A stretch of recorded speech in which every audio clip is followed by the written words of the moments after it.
Hello everyone. Today I'm gonna discuss with you a very important topic in organic chemistry, that is resonance structures. Resonance structures are used to represent the delocalization of electrons within a molecule. But what does that mean? Let's try to break it down. Resonance structures are group of two or more Lewis structures for the same molecule that differ only in the arrangement of electrons, not the position of atoms. These structures only show ways of arranging electrons. We have to remember that in resonance structures only electrons move, and the nuclei of the atom never moves. These are the two resonance structures of benzene ring. As you can see, the position of carbon and hydrogens are fixed in both the structures, whereas the position of double bond has shifted. Resonance structures helps us to understand how electrons are distributed across the molecule and how it affects its stability and reactivity.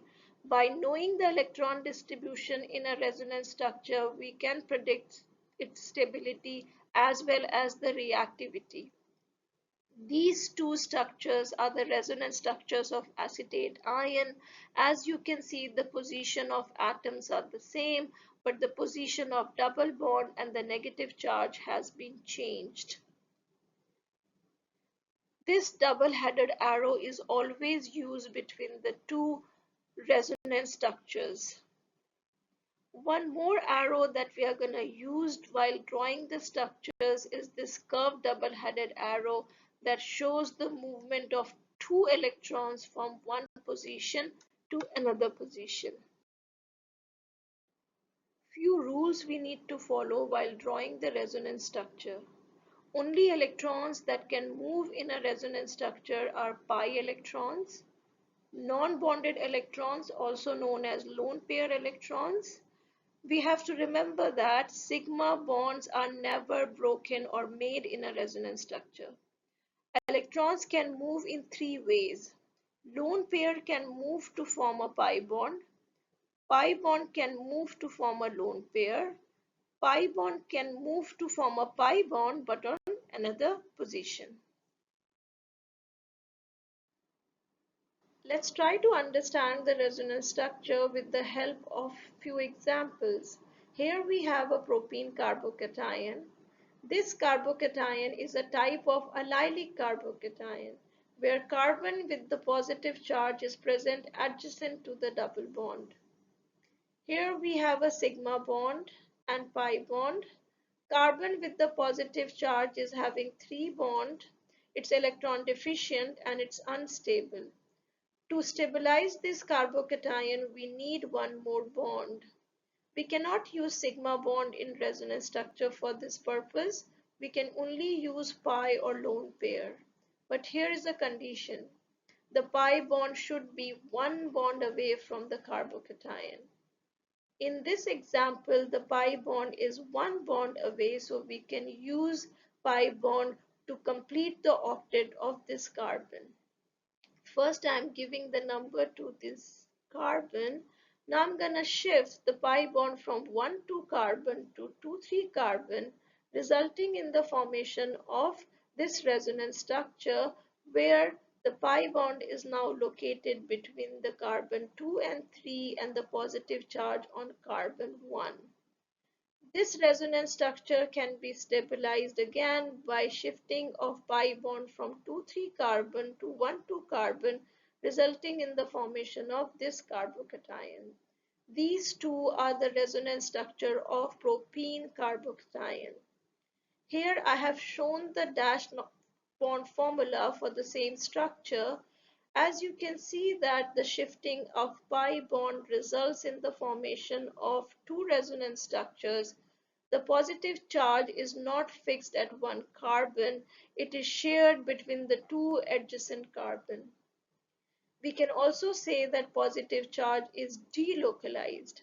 Because of the delocalization of positive charge, the energy of the carbocation decreases, resulting in the stability increase of the carbocations. These two structures are equivalent resonance structures. We draw these structures, we show the arrows for the movement of electrons, but the actual structure is the combination of all possible resonance structures known as resonance hybrid.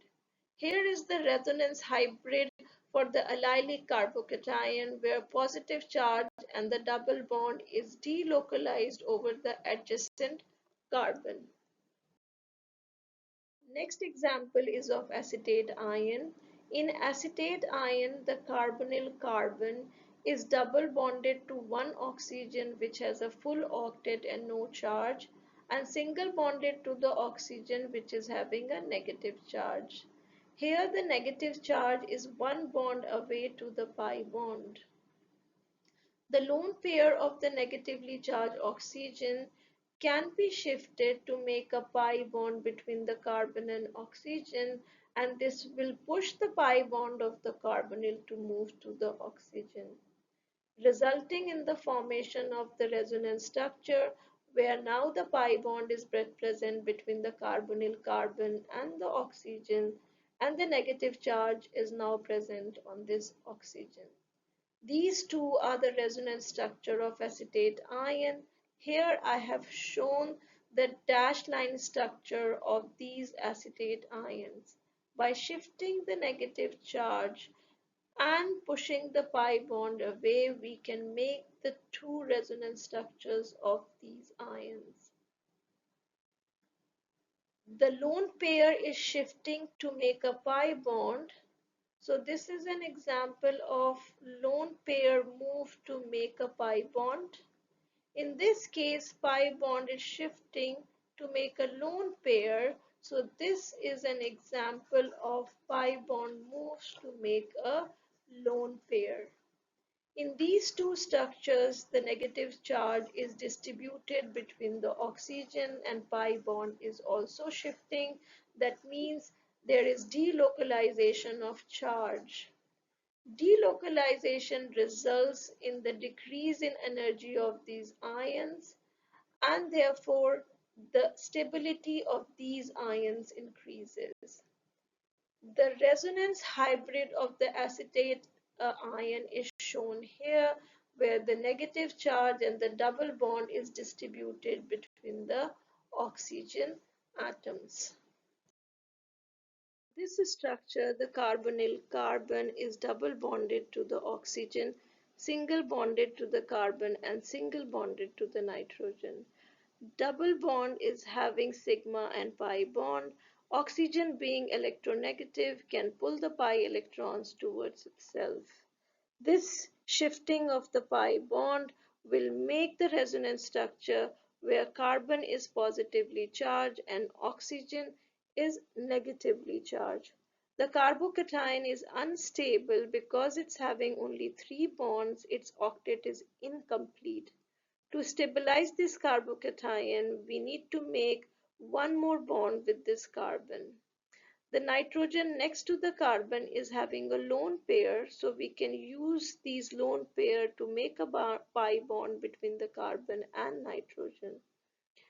This is an example where the lone pair moves to make a pi bond. The shifting of the lone pair will result in the formation of resonance structure where carbon is having now 4 bonds, oxygen with the negative charge, nitrogen with 4 bond and plus 1 formal charge. For example, the carbon ion is 1 bond away from the double bond, and double bond is 1 bond away from the carbonyl. In double bond, we have 1 sigma and 1 pi bond. Similarly, in carbonyl, 1 sigma and 1 pi bond. The carbon ion can be stabilized by using the lone pair to make a bond. Lone pair can be used to make a pi bond in resonance structure. So this is an example where lone pair is used to make a pi bond. If I'm shifting the lone pair this side, then this is not feasible because this carbon is already having 4 sigma bond. In comparison, If I'm shifting the lone pair between these two carbon, then this will push the pi bond to the next two carbon. As a result, the pi bond of the carbonyl will shift to the oxygen. Oxygen being electronegative, already pulling the pi electrons towards itself.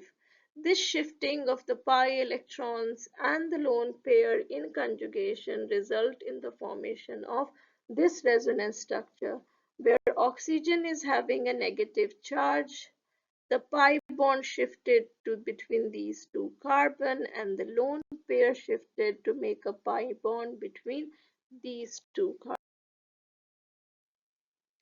In this structure, the lone pair is in conjugation with two double bond and one carbonyl. There are three pi bonds in this structure. I would suggest you to pause the video for a few minutes and draw the resonance structure by yourself. Lone pair can be used to make a pi bond in resonance structure.